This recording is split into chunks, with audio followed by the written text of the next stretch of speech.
Hello students, आपका बहुत बहुत स्वागत है एमबीसी नर्सिंग क्लासेस में। आज की वीडियो में हम बात करेंगे स्ट्रक्चर ऑफ बैक्टीरिया के बारे में। यानी कि एक जो टिपिकल बैक्टीरियल सेल होती है उसका स्ट्रक्चर कैसा होता है, कौन कौन से उसके अंदर संरचनाएं पाई जाती है, कौन कौन से उसके अंदर ऑर्गेनेलिज पाए जाते हैं और उन ऑर्गेनेलिज का क्या क्या काम होता है। एक जो टिपिकल बैक्टीरियल सेल है उसमें बहुत सारी संरचनाएं पाई जाती है। जैसे कि हमारी एक सेल की बात करें उसके अंदर बहुत सारे ऑर्गेनेलिज पाए जाते हैं जिन्हें अपन सेल ऑर्गेनेलिज कहते हैं। तो उन सब के अलग अलग फंक्शंस होते हैं और सारे मिलकर एक साथ काम करते हैं और वो सेल को अच्छी तरीके से फंक्शन करवा पाते हैं। इसी तरीके से जो बैक्टीरियल सेल होती है उसके अंदर भी कई सारे ऑर्गेनेलिज पाए जाते हैं, कई सारी स्ट्रक्चर्स पाई जाती हैं जो कि सामूहिक रूप से एक कॉमन फंक्शन करवाते हैं एक प्रॉपर बैक्टीरिया को, जो कि उसका काम है। ठीक है, तो आज की वीडियो में हम यही बात करने वाले हैं। देखिए, एक जो टिपिकल बैक्टीरियल सेल है वो आपको यहाँ पर दिखाई दे रही है। इस बैक्टीरियल सेल के अंदर आपको क्या दिखाई दे रहा है वो देखिए। सबसे पहले एक लंबी पूंछ जैसी संरचना दिखाई दे रही है। ठीक है, लंबी हेयर जैसी संरचना दिखाई दे रही है जिसे अपन कहते हैं फ्लैजिलम या फिर फ्लैजिला। ठीक है, हम देखिए चीजों को बाहर से अंदर की तरफ बढ़ते हुए चलेंगे जिससे कि हमें काफी आसानी होगी, क्योंकि बाहर की तरफ बहुत कम चीजें हैं और अंदर की तरफ बहुत सारी ज्यादा चीजें हैं। तो हमें इस तरह से समझने में थोड़ी आसानी होगी। इसके बाद आप ये जो ग्रीन कलर की कवरिंग देख रहे हैं इसके ऊपर छोटे छोटे हेयर्स जैसे स्ट्रक्चर या फिर कांटे जैसी या फिर छोटे बालों जैसी संरचनाएं आपको दिखाई दे रही है। इन्हें अपन कहते हैं पिलाइज। ठीक है, इसके बाद आपको ये जो कवरिंग दिखाई दे रही है ग्रीन कलर की, ठीक है, ये ग्रीन कलर की कवरिंग क्या कहलाती है? कैप्सूल या फिर ग्लाइकोकैलिक्स कहलाती है। ठीक है, इसके बाद जो हल्का ग्रीन कलर की आपको कवरिंग दिखाई दे रही है यानी लेयर दिखाई दे रही है जिसे अपन कहते हैं सेल वॉल या फिर कोशिका भित्ति। इसके बाद आपको नीचे येलो कलर की एक कवरिंग दिखाई दे रही है जिसे अपन कहते हैं क्या? Plasma membrane. ठीक है, प्लाज्मा मेम्ब्रेन या फिर सेल मेम्ब्रेन। सेल मेम्ब्रेन एक हम कहें कवर किए हुए है किसको? एक अंदर मटेरियल भरा हुआ है, एक पदार्थ भरा हुआ है, उस पदार्थ को कवर किए हुए है और उस पदार्थ को कहते हैं क्या? साइटोप्लाज्म या फिर कोशिका द्रव्य। उस कोशिका द्रव्य की कवरिंग कौन बना रही है? प्लाज्मा मेम्ब्रेन बना रही है या फिर सेल मेम्ब्रेन बना रही है। उस साइटोप्लाज्म के अंदर बहुत सारी छोटी छोटी संरचनाएं हैं जिसमें से एक है आपकी बिल्कुल छोटी छोटी संरचना जिसे अपन कहते हैं क्या? राइबोसोम्स। ठीक है, और इसके अलावा इनका जो बैक्टीरियल सेल है उसका जेनेटिक मटेरियल है जिसे न्यूक्लियोइड कहते हैं या फिर डीएनए अपन कह देते हैं। तो सारी चीजों को हम बात करेंगे, एक एक का डिटेल में जाके हम बात करने वाले हैं। तो चलिए वीडियो को अपन स्टार्ट करते हैं। जब भी हम बैक्टीरियल सेल स्ट्रक्चर की बात करते हैं, ये एक टिपिकल बैक्टीरियल सेल है, इसके स्ट्रक्चर की बात करते हैं तो हमें तीन कैटेगरीज के अंदर इसको ऑर्गेनाइज करना होता है। क्योंकि देखिए संरचना बहुत ज्यादा है और सबके बहुत ज्यादा बड़े बड़े फंक्शंस हैं। ठीक है, एक अपने आप में पूरे बहुत ज्यादा फंक्शंस वो लिए हुए हैं, तो इसलिए हमें इनको कैटेगराइज करना जरूरी हो जाता है थोड़ा सा। तो जब भी हम इन्हें कैटेगराइज करते हैं तो तीन कैटेगरी के अंदर हम इन्हें डिवाइड करते हैं। सबसे पहले हम बात करते हैं इंटरनल स्ट्रक्चर्स की, फिर हम बात करते हैं सेल एनवेलप की और फिर हम बात करते हैं एक्सटर्नल स्ट्रक्चर्स। इंटरनल स्ट्रक्चर्स के अंदर हम बात करें यदि, तो इसके अंदर आते हैं आपके क्या? साइटोप्लाज्म। ठीक है, इंटरनल की जब हम बात करते हैं तो जो भी चीजें आपके प्लाज्मा मेम्ब्रेन से घिरी हुई है उन सबको अपन इंटरनल के अंदर रख लेते हैं। जैसे कि आपका साइटोप्लाज्म आ गया, न्यूक्लियोइड आ गया, बैक्टीरियल क्रोमोसोम आ गया, प्लाज्मिड आ गया, राइबोसोम्स आ गए और स्टोरेज ग्रेन्यूल्स आ गए। इन सबको हम किसके अंदर पढ़ेंगे? इंटरनल स्ट्रक्चर्स के अंदर। उसके बाद तीनों हमारी जो कवरिंग है वो सब किसके अंदर आ जाती है? सेल एनवेलप के अंदर आ जाती है, जिसमें आपकी cell membrane, peptidoglycan cell wall या फिर आउटर लिपिड मेम्ब्रेन जिसे अपन कहते हैं, जो सिर्फ और सिर्फ किसके अंदर पाई जाती है? ग्राम नेगेटिव बैक्टीरिया के अंदर पाई जाती है। यानी कि कैप्सूल, सेल वॉल और प्लाज्मा मेम्ब्रेन के अंदर हम बात करेंगे किसकी? सेल एनवेलप के अंदर। ठीक है, इसके बाद हम बात करते हैं एक्सटर्नल स्ट्रक्चर्स की, जिसमें कि आपकी कवरिंग आ जाती है। जैसे कि फ्लैजिला हो गई, आपके फिम्बरी हो गई, सेक्स पिलाई हो गई या फिर ग्लाइकोकैलिक्स या फिर इसी को अपन कहते हैं क्या? स्लाइम लेयर, और इसी को अपन कह देते हैं क्या? कैप्सूल। ठीक है, इसमें जो इसका कॉम्पोजिशन है उसका अंतर है। स्लाइम लेयर क्या है, कैप्सूल क्या है, अभी हम अगला टॉपिक अपना यही है, उस पर हम बात करेंगे। या फिर ग्लाइकोक्लिक क्या है। तो इन तीनों के अंदर हमने इनको कैटेगराइज कर दिया। अब हम एक एक की बात करेंगे। देखिए, सबसे पहले हम बाहर से अंदर की तरफ चलने वाले हैं, यानी बाहर से अपन अंदर की तरफ चलेंगे। तो हमें सबसे पहले जो पढ़नी है वो ग्लाइकोकैलिक्स को पढ़ना है। ठीक है, उसके बाद हम बाहर की संरचनाओं को पढ़ेंगे, फिर हम अपन अंदर की तरफ बढ़ते चलेंगे। चलिए, सबसे पहले हम एक्सटर्नल स्ट्रक्चर्स की बात करते हैं। ठीक है, तो एक्सटर्नल में आपके फ्लैजिला आ जाती है जिसे अपन फ्लैजिलम कहते हैं, ये महीन बाल जैसी संरचना आपको दिखाई दे रही है। उसके बाद पिलाई या फिर फिम्बरी आ जाते हैं, ये छोटे छोटे बाल जैसी संरचनाएं आपको दिखाई दे रही है, इसकी अपन बात करते हैं। और फिर हम बात करते हैं कैप्सूल या फिर स्लाइम लेयर की। ये सारी चीजें, तीनों चीजें मिलकर किसके अंदर आ रही हैं? आपके एक्सटर्नल स्ट्रक्चर के अंदर ये सारी चीजें आती हैं। ठीक है, सबसे पहले हम बात करेंगे ग्लाइकोकैलिक्स की, या फिर इसी को कहते हैं अपन क्या, स्लाइम लेयर, या फिर इसी को अपन कह देते हैं क्या, कैप्सूल। ठीक है, देखिए ग्लाइकोकैलिक्स क्या है, एक sticky coating produce by many bacteria covering the surface of cell, यानी कि सेल की जो सरफेस है उसको कवर करने के लिए जो बैक्टीरिया है उनके द्वारा प्रोड्यूस किया जाता है एक चिपचिपा या फिर जेली जैसा पदार्थ, जेली जैसी कोटिंग सिक्रेट की जाती है। तो प्रोड्यूस का मतलब है यहाँ पर सिक्रेशन से, सॉरी, सिक्रेशन से यहाँ पर मतलब है, यानी कि ये जो ग्लाइकोकैलिक्स है या फिर हम कहें स्लैम लेयर है, इसको सिक्रेट किया जाता है। किसके द्वारा इसको सिक्रेट किया जाता है, तो ये सेल वॉल के द्वारा सिक्रेट की जाती है। ठीक है, यानी बैक्टीरियल सेल की जो सेल वॉल है उसके द्वारा सिक्रेट किया जाता है ग्लाइकोकैलिक्स। ठीक है, और इस ये जो हम कहें श्लेष्मिक लेयर बनती है, श्लेष्मिक परत बनती है, जिसे ही अपन क्या कहते हैं, ग्लाइकोकैलिक्स कहते हैं या फिर स्लैम लेयर कहते हैं। ठीक है, ये जो ग्लाइकोकैलिक्स है ये पॉलीसेकेराइड, शुगर से या फिर प्रोटीन से मिलकर बना हुआ होता है। अब देखिए जैसा कि मैंने आपको बताया कि ये जो ग्लाइकोकैलिक्स है ये दो प्रकार से बनता है। ठीक है, और जो इनके भौतिक संगठन है यानी कि जो फिजिकल इनका जो कंपोजिशन है उसके आधार पर इसको दो भागों में बांटा गया है। जैसे कि एक होती है आपकी रिजिड कैप्सूल और दूसरा बनता है आपका लूज स्लैम लेयर। ठीक है, कुछ जो बैक्टीरियल सेल होते हैं उसके अंदर ये जो आपकी ग्लाइकोकैलिक्स है हाईली स्ट्रक्चर्ड बन जाता है। ठीक है, जो कि किसका रूप ले लेता है, कैप्सूल का रूप ले लेता है, एक ठोस कैप्सूल जैसा कवरिंग जैसी संरचना बन जाती है, जैसे अपन रिजिड कैप्सूल कहते हैं। दूसरी जो कुछ बैक्टीरियल सेल ऐसे होते हैं जो कि उसको हाईली स्ट्रक्चर्ड नहीं कर पाती, यानी कि उनमें डिसऑर्गेनाइज्ड ये होता है, तो वो थोड़ा लूज रह जाता है, जिसके कारण हम इसे कह देते हैं लूज स्लाइम लेयर। ठीक है, स्लाइम का मतलब यहाँ पर श्लेष्मिक से है, यानी कि थोड़ी सी लूज कोई लेयर जैसी संरचना बन जाएगी, और रिजिड कैप्सूल का मतलब है ठोस। ठीक है, यानी कि ठोस कैप्सूल जैसी संरचना। तो इन दो तरीके से क्या बनता है, आपका ग्लाइकोकैलिक्स बनता है। तो कॉमन रूप से अपन इसको ग्लाइकोकैलिक्स कहेंगे। कुछ बैक्टीरियल सेल में ये लूज रहेगी जिसे अपन स्लाइम लेयर कह देंगे, और कुछ बैक्टीरियल सेल में ये हाईली स्ट्रक्चर्ड होगी जिसे अपन रिजिड कैप्सूल कह देंगे। जो आपकी ग्लाइकोकैलिक्स या फिर स्लैम लेयर की हम बात कर रहे हैं, ये मेनी पैथोजेनिक बैक्टीरिया में पाई जाती है, यानी कि जितने भी रोगकारक जीवाणु होते हैं उन सब में ये कॉमन रूप से पाई जाती है। तो ये इनका क्या हो गया, विशेष लक्षण हो गया। ठीक, कि पैथोजेनिक बैक्टीरिया में क्या पाया जाएगा, कैप्सूल्स पाए जाएंगे। ठीक है, आगे बढ़ते हैं अपन। यदि हम ग्लाइकोकैलिक्स की बात करें तो जो ग्लाइकोकैलिक्स है इसको आसानी से देखा जा सकता है किसी भी बैक्टीरिया के अंदर, कोई भी बैक्टीरियल सेल है उसके उसके अंदर हमें से जो उसका कैप्सूल है उसे आसानी से देखा जा सकता है। और जिन बैक्टीरियल सेल के अंदर कैप्सूल प्रेजेंट है, ठीक है, उन बैक्टीरियल सेल को क्या बोला जाता है, कैप्सूलेटेड बैक्टीरिया। ठीक है, जिनके अंदर ये पाए जा रहे हैं उन्हें अपन कैप्सूलेटेड बैक्टीरिया कहते हैं।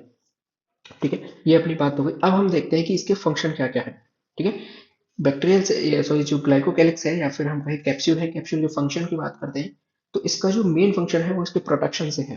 ठीक है, उसके बाद इसका जो फंक्शन है वो attachment to surface and formation of biofilm, यानी बायोफिल्म का निर्माण करने से है। देखिए ग्लाइकोकैलिक्स का यदि कैप्सूल बनेगा तो कैप्सूल काफी रिजिड है। ठीक है, काफी रिजिड है, काफी ठोस है। तो इसके ऊपर जो फेगोसाइटिक सेल होती है हमारी बॉडी के अंदर, जो डब्ल्यूबीसी होती है, वो डब्ल्यूबीसी इसके ऊपर कार्य नहीं कर पाएंगे, यानी इसको गला नहीं पाएंगे। इसके अलावा कुछ एंटीबायोटिक्स होती है। ठीक है, तो एंटीबायोटिक क्या करती हैं, जो बैक्टीरिया की जो सेल वॉल होती है, इस सेल वॉल को वो क्या करती है, गला देती है, यानी कि खत्म कर देती है। और जैसे ही उसकी सेल वॉल गलती है, प्लाज्मा मेम्ब्रेन में जो भी बैक्टीरिया है वो बाहर आ जाता है, और बैक्टीरिया क्या हो जाता है, खत्म हो जाता है या फिर डेड हो जाता है।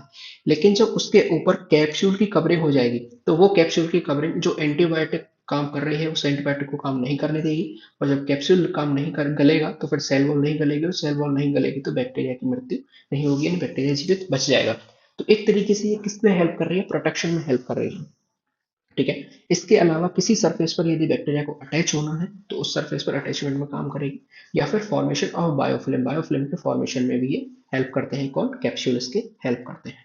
ठीक है, अगली हम बात करें, the glycocalyx help protect the bacteria cell by preventing immune cells from attaching to it and destroying it through phagocytosis. तो अभी मैंने आपको बताया कि फेगोसाइटोसिस का मतलब क्या होता है, कि कोई भी जो हमारी बॉडी के अंदर डब्ल्यूबीसी है, कोई भी बाहर से फॉरेन पार्टिकल आता है उसको कैप्चर करके खा जाते हैं, इसे अपन क्या कहते हैं, फेगोसाइटोसिस कहते हैं। लेकिन ये जो इसके ऊपर ग्लाइकोकैलिक्स की परत बन जाएगी, रिजिड सेल वॉल बन जाएगी, यदि इसके ऊपर जैसे अपन कैप्सूल कहेंगे, तो वो जो डब्ल्यूबीसी है वो उसको डिस्ट्रॉय नहीं कर पाएगी। ये इस ग्लाइकोकैलिक्स का मेन फंक्शन है। तो एक तरीके से ये इसके लिए कैसा साबित होता है, ये इसके लिए जीवन रक्षक के रूप में साबित होता है। ठीक है, तो ग्लाइकोकैलिक्स या फिर स्लैम लेयर की चीज आपको समझ में आ गई होगी, ये किससे मिलकर बनी हुई होती है, ये पॉलीसेकेराइड या फिर प्रोटीन से मिलकर बनी हुई होती है। ठीक है, चलिए अगले स्ट्रक्चर की तरफ अपन बढ़ते हैं, जिसे अपन कहेंगे क्या, फ्लैजेला। ठीक है, फ्लैजेला के बारे में हम बात करते हैं। तो मैंने आपको जब पिछले वीडियो में बताया था कि हमने जब वर्गीकरण पढ़ा था बैक्टीरिया का, तो उसमें मैंने आपको एक स्पायरोकीट ग्रुप बताया था। ठीक है, तो स्पायरोकीट ग्रुप को यदि हम छोड़ दें, उसके अलावा जितने भी मोटाइल बैक्टीरिया होते हैं, मोटाइल यानी कि जो गति कर सकते हैं, उन मोटाइल बैक्टीरिया में फ्लैजिलम या फिर फ्लैजिला पाया जाता है। ये फ्लैजिला कैसा होता है, नॉन ब्रांच्ड होता है, लॉन्ग होता है, स्पाइरल होता है, और कैसा होता है, गतिशील होता है, यानी कि मोटाइल होता है। और ये इसका सिंगुलर फॉर्म है वो क्या है, फ्लैजिलम। यदि बैक्टीरिया के अंदर एक फ्लैजिला पाया जा रहा है तो उसे अपन क्या कहेंगे, फ्लैजिलम कहेंगे। और एक से ज्यादा फ्लैजिला पाई जा रही है तो उसे अपन फ्लैजिला या फिर प्लूरल के रूप में फ्लैजिला कहते हैं, सिंगुलर के रूप में अपन फ्लैजिलम कहते हैं। लॉन्ग होता है, wipe like semi rigid cylindrical structure in cellular locomotion, यानी कि किसमें हेल्प करता है, ये सेल्यूलर लोकोमोशन में हेल्प करता है। तो ये एक तरीके से क्या हो गया इसका, ये एक तरीके से आपका लोकोमोटरी लोकोमोटरी ऑर्गन। ठीक है, तो फ्लैजिला क्या है, एक तरीके से बैक्टीरियल सेल के लिए लोकोमोटरी ऑर्गन्स की तरह हेल्प करता है।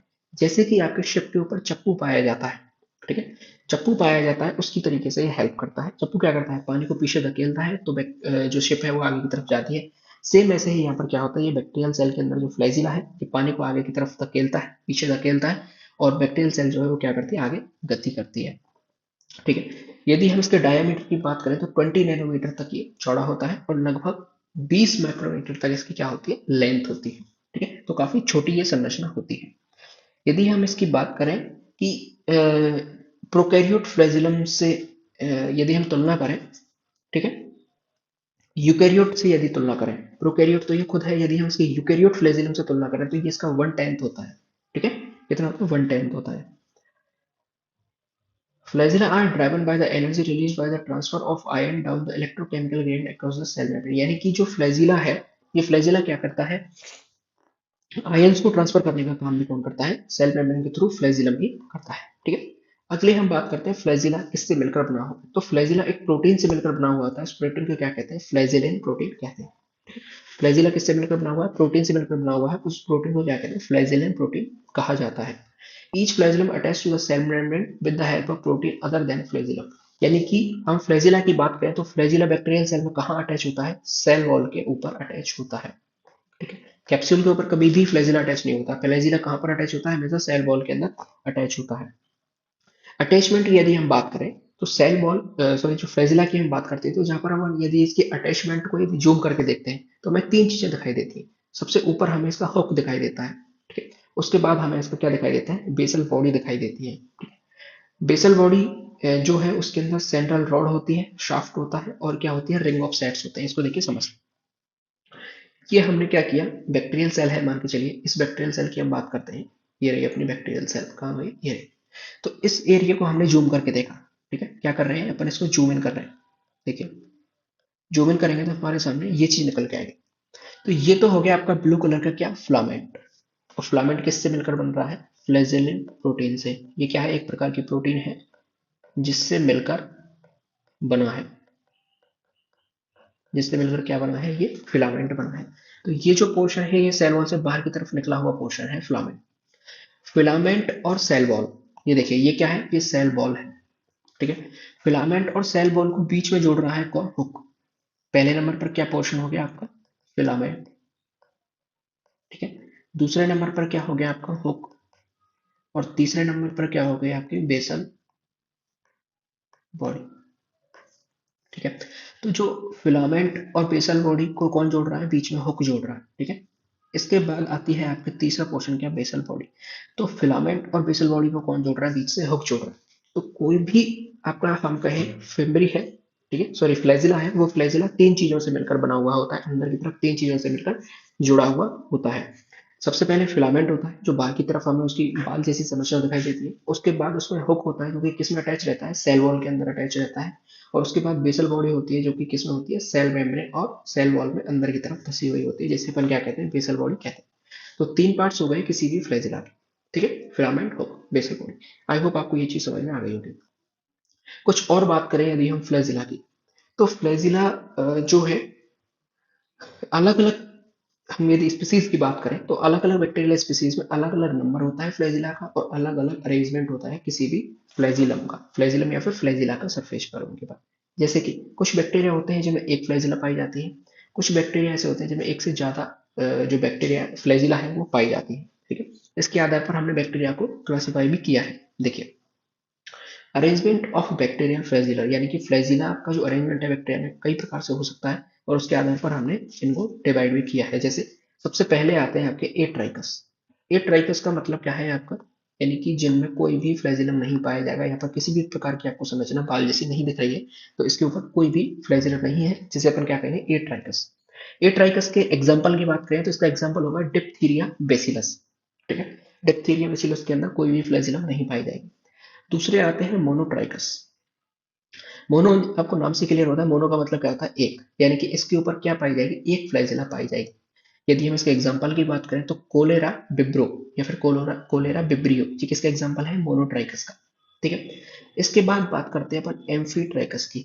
एम्फी का मतलब होता है दोनों पोल पर। ठीक है, एक पोल इसका ये हो गया और एक पोल इसका ये हो गया, दोनों पोल पर यदि एक एक फ्लैजिला पाई जा रही है तो उसे अपन क्या कहेंगे, एम्फीट्राइकस कहेंगे। ठीक है, अब ये आपकी एक भी पाई जा सकती है, एक से ज्यादा भी पाई जा सकती है। यदि एक पाएगी तो उसे एम्फीट्राइकस कहेंगे और एक से ज्यादा पाई जाएगी तो उसे अपन क्या कहेंगे, सिफेलोट्राइकस कहेंगे। ठीक है, इसके एग्जाम्पल की बात करते हैं। इसका एग्जाम्पल होता है क्या, स्पाइरेला। स्पाइरेला में आपका कुछ स्पीसीज ऐसी हैं जिनमें एक से ज्यादा फ्लैजिला पाई जा रही है, जिसे अपन क्या कहेंगे, सेफेलोट्राइकस। कुछ ऐसे हैं जिनमें सिर्फ एक फ्लैजिला पाई जाती है, उसे अपन क्या कहते हैं, एम्फीट्राइकस। ठीक है, इसके बाद आते हैं हमारे के, मान के चलिए एक ही पोल पर एक से ज्यादा फ्लैजिला पाई जाए। ठीक है, एक पोल पर एक से ज्यादा फ्लैजिला पाई जाए जबकि दूसरा पोल बिल्कुल क्या हो, खाली हो, तो ऐसे को अपन क्या कहते हैं, लोफोट्राइकस कहते हैं। लोफोट्राइकस के एग्जाम्पल की बात करें तो इसका एग्जाम्पल है स्पिरिलम यूंडियूल। ठीक है, स्पिरिलम यूंडियूल इसका एग्जाम्पल है। उसके बाद आता है आपका पेरीट्राइकस। पेरी का मतलब होता है चारों तरफ। ठीक है, और ट्राइकस का मतलब क्या है, फ्लैजिला। तो ऐसी बैक्टीरियल सेल जिसके चारों तरफ फ्लैजिला पाए जा रहे हैं, पूरी बॉडी सरफेस किससे कवर है, फ्लैजिला से कवरिंग है, आप देख पा रहे हैं पूरी बॉडी सरफेस यदि फ्लैजिला से कवरिंग है तो उसे अपन क्या कहेंगे, पेरीट्राइकस कहेंगे। और इसका एग्जांपल है आपका कौन, सेरेमोलिया। ठीक है, इसका एग्जांपल क्या है आपका, सेरेमोनिया। तो ये अरेंजमेंट है बैक्टीरियल फ्लैजिला का, किसके ऊपर, बैक्टीरियल सेल के ऊपर अरेंजमेंट है। ठीक है, ए ट्राइकस जिसके ऊपर कोई भी बैक्टीरियल सेल के ऊपर फ्लैजिला नहीं पाई जाएगी। मोनोट्राइकस यानी कि एक पोल पर पाई जाएगी और एक नंबर में पाई जाएगी। एम्फीट्राइकस यानी दोनों पोल पर पाई जाएंगी, लेकिन कैसी पाई जाएंगी, एक एक पाई जाएगी। दोनों पोल पर पाई जाएंगी लेकिन बहुत ज्यादा पाई जाएंगी, इसलिए अपन क्या कहेंगे, सेफेलोट्राइकस। पेरीट्राइकस यानी कि चारों तरफ बैक्टीरियल सेल फ्लैजिला पाई जाएंगी। और एक होता है लोफोट्राइकस यानी एक ही पोल पर एक से ज्यादा फ्लैजिला यदि पाई जा रही है। तो आई होप आपको फ्लैजिला से संबंधित कोई भी चीज है वो आपको क्लियर हो गई होगी। क्या क्या चीज आपको याद रखनी है कि ये फ्लैजिल प्रोटीन से मिलकर बनी हुई होती है, किस तरीके से अरेंज होती है, फिलामेंट होता है, किसका हुक होता है, दूसरी इसकी बेस पड़ी होती है। ठीक है, और अरेंजमेंट आपको समझ में आ गया होगा। अब हम अगले स्ट्रक्चर की बात करते हैं, फिम्बरी या फिर पिलाई की। देखिए, बॉडी पर आपको एक तो लंबे बालों जैसी संरचना दिखाई दे रही थी। ठीक है, उसके अलावा आपको छोटे छोटे कांटे जैसे हेयर्स लाइक स्ट्रक्चर आपको दिखाई दे रहे थे। इन्हें हेयर जैसे स्ट्रक्चरों को अपन क्या कहते हैं, फिम्बरी या फिर पिलाई कहते हैं। ठीक है, फिमरी या फिर प्लाई की हम बात करें तो ये जो ग्राम नेगेटिव बैक्टीरिया होते हैं उनकी बॉडी पर ये पाए जाते हैं। और जिन बैक्टीरिया के ऊपर ये पाए जाते हैं और उनको हम एक अलग नाम देते हैं, जिसे अपन कहते हैं क्या, फिम्ब्रिएटेड बैक्टीरिया। क्या कहते हैं, फिम्ब्रिएट बैक्टीरिया। ठीक है, तो पहली बात तो ये किसके ऊपर पाए जाएंगे, ग्राम नेगेटिव बैक्टीरिया पर पाए जाएंगे, और कैसे होंगे, होलो होंगे। ठीक है, और हेयर लाइक स्ट्रक्चर होंगे जो कि किससे बने होंगे, प्रोटीन से मिलकर बने होंगे। और उनकी प्रोटीन का नाम क्या है, फिम्ब्री है तो उनकी प्रोटीन होगी आपकी कौन सी, फिम्ब्रिन प्रोटीन। ठीक है, और जो पिलाई होगा वो पिलाई किससे बने होंगे, पिलीन प्रोटीन से। फिम्ब्री किससे बने होंगे, फिम्ब्रिन प्रोटीन से। और पिलाई किससे मिलकर बने होंगे, पिलीन प्रोटीन से। ठीक है, involved in attachment to solid surface or to other cell are essential for the violence for some bacterial pathogens। तो ग्राम नेगेटिव बैक्टीरिया है यानी कि ये पैथोजेंस का लक्षण है। ठीक है, और ये किस में हेल्प करते हैं, इनको अटैचमेंट में हेल्प करते हैं। इनको किसी भी होस्ट सेल पर अटैच होना है यदि, तो इसके लिए कौन हेल्प करेगा, इनका फिम्ब्री या फिर पिलाई इनकी हेल्प करेगी। मान के चलिए इनको होस्ट सेल पे अटैच नहीं होना, नॉर्मल सरफेस पे अटैच होना है, तो फिर क्या कौन हेल्प करेगा, इनकी फिम्ब्री या फिर पिलाई इनकी हेल्प करेगी। फिम्ब्री 2 से 10 नैनोमीटर तक इनका डायोमीटर होता है और बहुत छोटे क्या होते हैं, लेंथ में होते हैं एज कम्पेयर टू कौन, फ्लैजिला। फ्लैजिला काफी लंबी स्ट्रक्चर थी हमने देखी थी, लेकिन उनकी तुलना में काफी छोटे होते हैं। ठीक है, फ्लैजिला था वो एक दोनों पोल्स पर पाए जा रहे थे, या तो यहाँ पाए जाएंगे या यहाँ पाए जाएंगे या फिर पूरी बॉडी सरफेस पर पाए जाएंगे, जिसे अपन क्या कहते हैं, पेरिट्राइकस कहते हैं। लेकिन इनकी खास बात क्या है कि ये पूरी सरफेस पर पाए जाते हैं। ठीक है। और यदि हम इन्हें किससे देख सकते हैं, इलेक्ट्रॉन माइक्रोस्कोप के नीचे हम इन्हें देख भी सकते हैं। ठीक है। अगली बात करते हैं अपन पिलाई की। पिलाई का जो सिंगुलर है वो क्या है, पाइलस। ये क्या है, सेलुलर अपेंडिजेस है, slightly larger than fimbriae. Fimbriae तो बहुत छोटे स्ट्रक्चर थे, इनसे थोड़े से बड़े क्या पाए जाएंगे, पिलाई पाए जाएंगे, और उससे सबसे बड़ा क्या पाया जाएगा, फ्लैजिला पाया जाएगा। ये भी किस में हेल्प करते हैं, अटैचमेंट टू सरफेस, यानी कि सरफेस में अटैच होने में ये क्या करते हैं, हेल्प करते हैं। लेकिन फिमरी की यदि बात करें तो फिमरी का कोई भी टाइप नहीं है। फिमरी एक नॉर्मल से हेयर जैसे टिश्यू है, लेकिन पिलाई है आपका, इनके कई सारे टाइप्स हैं, किसके आधार पर, इनके कार्य के आधार पर। जैसे कि कुछ स्पेशलाइज्ड पिलाई होते हैं, जैसे कि सेक्स पिलाई हो गई आपकी। ठीक है, जिसे अपन क्या कहते हैं, लैंगिक पिलाई कहते हैं। सेक्स पिलाई का काम क्या है, transfer of genetic material from one bacteria to another bacterial is called conjugation, where they are called conjugation pili और सेक्स पिलाई। यानी कि कुछ स्पेशलाइज्ड पिलाई हो जाती है जिससे अपन क्या कह देते हैं, सेक्स पिलाई। और सेक्स प्लाई का काम क्या है, जैसे मान चलिए ये एक बैक्टीरियल सेल है, ठीक है, इसके ऊपर ये एक सेक्स प्लाई है, और ये दूसरी बैक्टीरियल सेल आएगी, ये सेक्स प्लाई इसमें आके जुड़ जाएगी। तो इनके अंदर क्या होगा, जो इनका जेनेटिक मटेरियल है उसका आपस में क्या होगा, ट्रांसफर होगा। और इस प्रक्रिया को अपन क्या कहते हैं, कॉन्जुगेशन। क्या कहते हैं, कॉन्जुगेशन। जब कॉन्जुगेशन की प्रक्रिया चल रही है तो इसीलिए हमने इनका नाम क्या दे दिया, कॉन्जुगेशन पिलाई या फिर सेक्स पिलाई। ठीक है। इसके अलावा जो टाइप 4 होता है पिलाई का, जो कि किसमें हेल्प करता है, जेनरेट मूवमेंट में।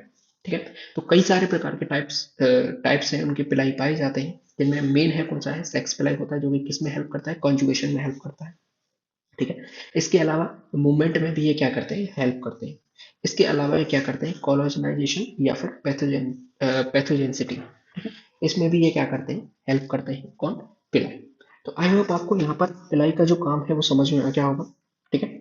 तो पिलाई जो है वो सेक्स के रूप में भी काम करते हैं, जिसे अपन कॉन्जुगेशन कहते हैं। ये इनका डिवाइडेशन है, ठीक है, इनका क्या है, डिवाइडेशन है। ये कुछ अलग अलग प्रकार के पिलाई भी पाए जाते हैं। लेकिन फिमरी का काम क्या है, फिमरी का काम सिर्फ और सिर्फ सरफेस पर अटैच होने का है। ठीक है। तो आई होप आज का वीडियो आपको समझ में आ गया होगा। वीडियो को यहाँ तक देखने के लिए बहुत बहुत धन्यवाद। अगर आपको किसी और टॉपिक पे वीडियो चाहिए तो आप बता सकते हैं, नीचे कमेंट कर सकते हैं। वीडियो आपको कैसी लगी वो भी आप नीचे कमेंट बॉक्स में बता सकते हैं। ठीक है। और चैनल को सब्सक्राइब जरूर कर लें। देश से प्यार करें, माता पिता से प्यार करें। जय हिंद।